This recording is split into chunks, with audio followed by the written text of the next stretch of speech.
আল্লাহ তাআলা কুরআন মাজিদের মধ্যে বয়ান ফরমান ওয়াতুবু ইলাল্লাহি জামিআন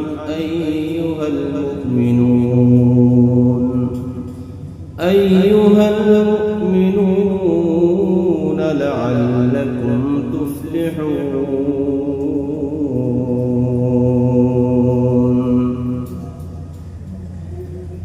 হে ঈমানদারগণ, তোমরা সকলে আল্লাহর কাছে তওবা করেন, তখন অবশ্যই আল্লাহ তাআলা আমাদেরকে তোমাদেরকে কামিয়াবি দান করবেন। আল্লাহ তাআলা আরো বলেন ইস্তাগফিরু রাব্বাকুম সুম্মা তুবু ইলাইহি। আল্লাহর কাছে সর্বপ্রথমে ইস্তেগফার করবেন, গুনাহ মাফ চাইবেন, এরপরে আল্লাহর কাছে তওবা করবেন। যদি সর্বপ্রথমে ইস্তেগফার করেন এরপরে তওবা করেন, তাহলে আল্লাহ তাআলা অবশ্যই তওবা কবুল করবেন। তওবা গ্রহণযোগ্য হওয়ার জন্য কয়েকটি শর্ত আছে, সেই শর্ত যদি আপনার ভিতরে পাওয়া যায় তাহলে অবশ্যই আপনার তওবা কবুল করবেন।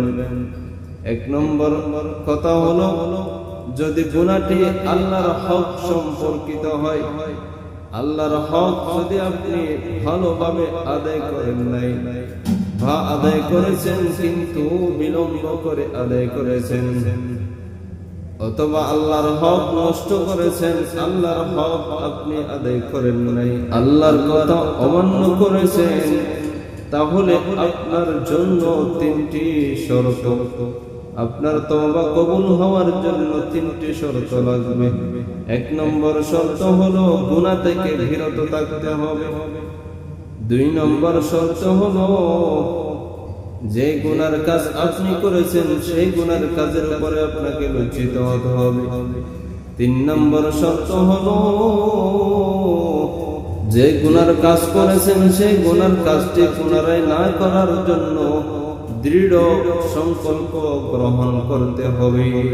গুনার কাজটি কোন ব্যক্তির সম্পর্কিত হয়, কোন ব্যক্তি সম্পর্কিত হয়, যেমন কোন ব্যক্তির হক নষ্ট করেছেন, কোন ব্যক্তির সম্পর্কে মিথ্যা অপবাদ দিয়েছেন, যদি সেরকম হয় তাহলে আপনাকে ওই তিনটি শর্তের সাথে আরো একটি শর্ত যোগ করতে হবে।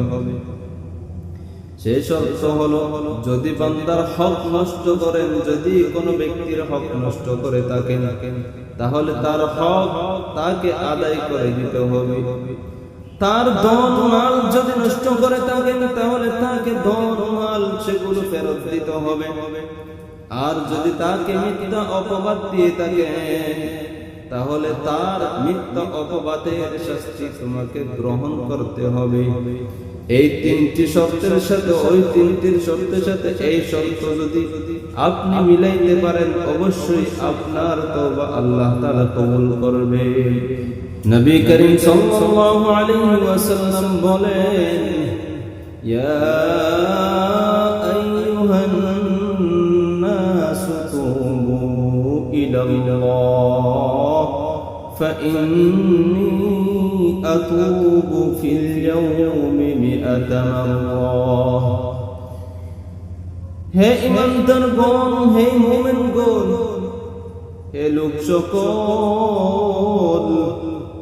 তোমরা সবাই আল্লাহর কাছে তওবা করো, কারণ আমি দিনের মধ্যে 100 বার তওবা করি। নবী করিম সাল্লাল্লাহু আলাইহি ওয়াসাল্লাম যদি নিষ্পাপ হওয়া সত্ত্বেও 100 বার যদি তওবা করে থাকেন তাহলে আমাদের 100 বার করা দরকার। দেখেন, এজন্য আমাদেরকে দিনের মধ্যে কয়েকবার তওবা করতে হবে। যদি আমরা তওবা করি, গুনার কাজ থেকে যদি তওবা করি, আল্লাহ তাআলা অবশ্যই আমাদেরকে কাছে ডেকে নিয়ে যাবে। আল্লাহ অবশ্যই আমাদেরকে রহম করবেন। আল্লাহ অবশ্যই আমাদেরকে শান্তিতে রাখবেন। এজন্য তওবা করতে হবে। তওবার মাধ্যমে আল্লাহ তাআলা আমাদেরকে শান্তিতে বসবাস করাবে।